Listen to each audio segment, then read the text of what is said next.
Olá, tudo bem? Continuando a nossa aula de matemática, na aula de hoje nós iremos falar a respeito do nosso sistema de numeração, certo? Seguindo a ordem, nós estamos no capítulo 2. Vamos fazer a leitura. A história continua.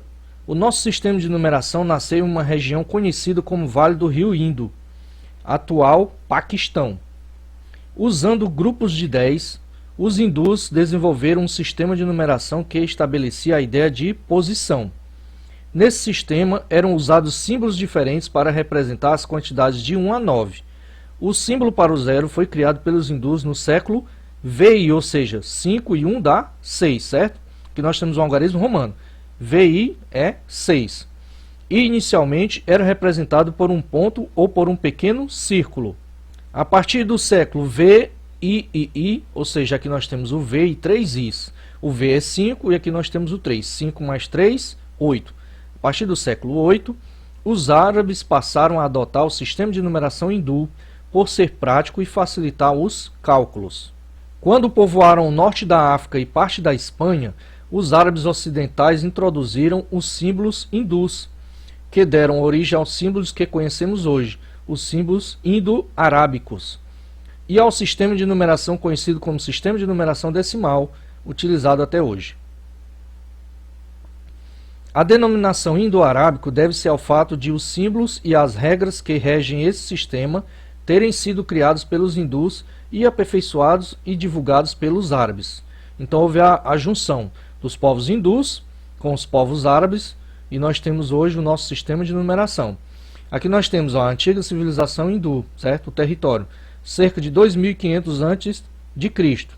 Nós temos um mapa com vários países, certo? Na Ásia, nós temos o Irã, nós temos aqui a China, Cazaquistão, temos a África, temos a Índia. Os símbolos indo-arábicos também são conhecidos como algarismos. Veja o porquê. O matemático Mohammed ibn Musa al-Khwarizmi, 780 a 850, autor do primeiro livro árabe conhecido com explicações detalhadas sobre os cálculos hindus, ganhou tanta reputação nos países da Europa Ocidental que o seu nome se tornou sinônimo dos símbolos inventados pelos hindus. Por isso, chamamos de algarismos, por causa do nome dele.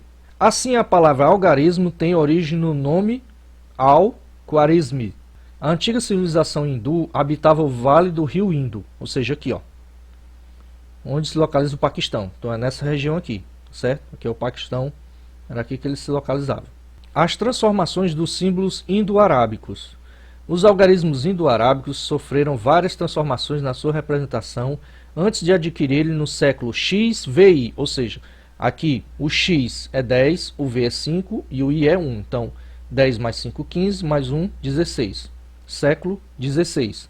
A aparência que conservam até hoje. Nós temos aqui, ó, século X e I, século XII, século X e I, século XIII, século X e V, século XIV, século XV, século XV, por volta de 1542 e aqui atualmente. Ó. Você vê que a mutação nos números, né, como foi que ficaram, certo? Aí aqui, ó, atualmente é 1, 2, 3, vai até... Começa do 0, vai até o 9, né? O zero, uma invenção importante. Os primeiros que chegaram à noção de zero foram os babilônicos, povo que habitou a Mesopotâmia, atual Iraque, por volta de 2500 a.C. Na América Central, os maias também chegaram à representação do zero e usavam várias formas para representá-lo.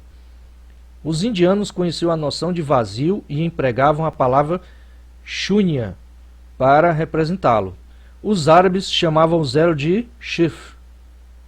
Já na Europa, levado pelos árabes, ficou conhecido como Zéfirum, depois Zéfiro, Zéfro e finalmente zero. Dos indianos aos árabes, a forma do zero mudou de um ponto para um círculo. Na Europa, o zero encontrou forte resistência. Várias superstições e o medo do desconhecido impediram o seu uso. Além disso, com a popularização do conhecimento do zero e dos outros algarismos indo-arábicos, havia o perigo de que qualquer um pudesse fazer contas, habilidade que até então poucos detinham. Ó, essas são duas das formas que os maias usavam para representar o zero. Ó, eram símbolos, certo? Ó, aqui parece um rosto e uma mão. Aqui parece uma bola de futebol americano, né? Um olho, algo parecido. Um costume muito antigo. Você já observou que o nosso sistema de numeração é decimal, isto é, contamos sempre em grupos de 10? Esse costume vem, sobretudo, do fato de o ser humano ter aprendido a contar usando os dedos das mãos. A palavra decimal é de origem latina, decem, que significa 10. É por esse motivo que o nosso sistema de numeração é chamado de sistema de numeração decimal, que nós temos duas mãos, a direita e a esquerda, cada uma com 5 dedos. Se somarmos, cada dedo vai representar um número. A sequência dos números naturais. Iniciando pelo zero e acrescentando sempre uma unidade, teremos a sequência dos números naturais, ou seja, 0 mais 1, 1, 1 mais 1, 2, 2 mais 1, 3, certo? Por aí vai até o infinito. Os números naturais constituem um conjunto numérico denominado conjunto dos números naturais, que se indica pela letra N, certo? Aí nós temos aqui a letra N, e nós temos o conjunto dos números naturais. Os 3 pontinhos representam que ele é infinito, fecha chave, certo? Quando se exclui o zero do conjunto dos naturais, temos o conjunto dos números naturais não nulos, indicados por N asterisco. Ou seja, nós temos aqui o N e o asterisco, nós tiramos o zero. Então, nesse conjunto dos números naturais só tem números positivos, não nulo, porque o zero é um número nulo, tá certo? Essa sequência numérica é utilizada no cotidiano para fazermos contagens, por exemplo, dos dias do mês, da quantidade de alunos de uma sala de aula, entre outras coisas. Características importantes do nosso sistema de numeração. Com apenas estes 10 símbolos, pode-se escrever qualquer número natural, por maior que seja. Por exemplo, ó, nós temos aqui do 1 ao 9, e depois o 0, né? O 0 veio depois, por isso que eles colocam o 0 após o 9. Mas o certo é começar com o 0. Com todos esses números, nós podemos escrever qualquer número que a gente quiser. Esses símbolos são os algarismos indo-arábicos. O sistema decimal é de base 10, ou seja, decimal significa 10, tá certo? Já que os agrupamentos são feitos de 10 em 10. O sistema decimal é posicional, porque, dependendo da posição que ocupa um número, o mesmo símbolo pode representar valores diferentes. Verdade. Exemplo, nós temos aqui, ó, 323. Tem o algarismo 3, com o valor posicional de 300, ó, 300, que está na centena, e o valor posicional 3, ou seja, está na unidade. Nós temos, ó, 323, nós temos unidade, dezena, centena. O 3 está representando o número 300, que é 3 centenas, e também está representando a unidade, 3 unidades, tá certo? O sistema indo-arábico utiliza o zero para indicar uma casa vazia dentro dos agrupamentos de 10 do número considerado. Exemplos, ó, 205. O 2 aqui está representando a centena, o 0 está representando a dezena e o 5 a unidade. Nós não temos nenhuma dezena, mas nós temos 2 centenas e 5 unidades, portanto é 205. Nesse número 100, nós temos uma centena, 0 dezenas e 0 unidades. Então nós temos só 100. Nós temos aqui, ó, 1023, nós temos uma milhar, nenhuma centena, 2 dezenas e 3 unidades, portanto é 1023. O sistema decimal é multiplicativo, porque um algarismo escrito à esquerda de outro vale 10 vezes o valor posicional que teria se estivesse ocupando a posição deste outro. Por exemplo, 777. Nós temos 7 unidades, 7 dezenas e 7 centenas, certo? Ó, 700 mais 70 mais 7. Por que 700? Porque é 7 vezes 100. Por que 70? Porque é 7 vezes 10. Por que é 7? Porque é 7 vezes 1. Ou seja, uma unidade, 7 dezenas, 7 centenas. Nós podemos fazer assim também, ó, 7 vezes 100, mais 7 vezes 10, mais 7 vezes 1. Chegamos à parte final da aula. Vamos falar sobre a reta numérica. Para representar a sequência dos números naturais, utilizamos a reta numérica. Trata-se de um importante instrumento para comparar e ordenar números. Então, vamos construir uma reta numérica em seu caderno. Utilizando uma régua, trace uma reta em uma folha em branco. Em seguida, marque um ponto em qualquer parte da reta e marque o número 0 nesse ponto. A numeração terá início nesse ponto, tá certo? Aqui, ó, nós traçamos uma reta. Aí vamos dizer que o número 0 está aqui, né? Marcamos um pontinho aqui e colocamos o 0.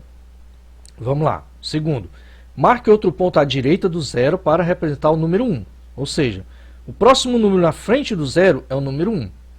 Utilize a régua novamente para medir a distância entre o 0 e o 1. Ou seja, entre o 0 e o 1 vai ter que ser uma medida e você vai usar essa medida para todos os outros. Se aqui vale 1 centímetro, então do 1 para o 2 vai valer outro 1 centímetro, do 2 para o 3 também vai valer mais 1 centímetro, do 3 para o 4 mais 1 e por aí vai. Em seguida, encontre a posição exata do número 2 na reta. Utilizando a régua, marque o número 2 medindo da mesma distância que você obteve no passo anterior, assim como eu já expliquei. Repita o passo anterior para os números 3 até 11, até o número que você quiser. Por exemplo, finalmente desenhe duas pontas da seta, uma antes do zero e outra após o último número da sua reta. Por exemplo, se a sua reta termina em 4, você coloca uma ponta de seta aqui e outra ponta de seta aqui.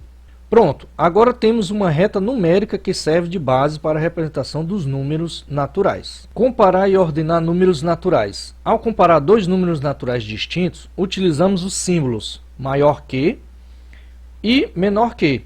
Podemos usar a reta numérica para fazermos a comparação. Para isso, precisamos lembrar que os números da reta numérica estão em ordem crescente e que todo número à direita de outro número sempre será maior. Por exemplo, o número 4 está localizado à direita do número 3 e à esquerda do número 5. Aqui nós temos o número 4, ele é maior que o número 3 e ele é menor que o número 5, certo? Então vamos comparar o 3, 4 e 5 utilizando a reta numérica. Podemos afirmar que o 4 é maior que 3.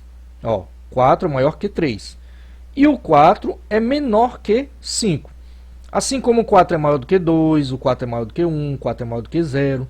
O 4 também é menor do que 6, ele é menor do que 7, e por aí vai, tá certo?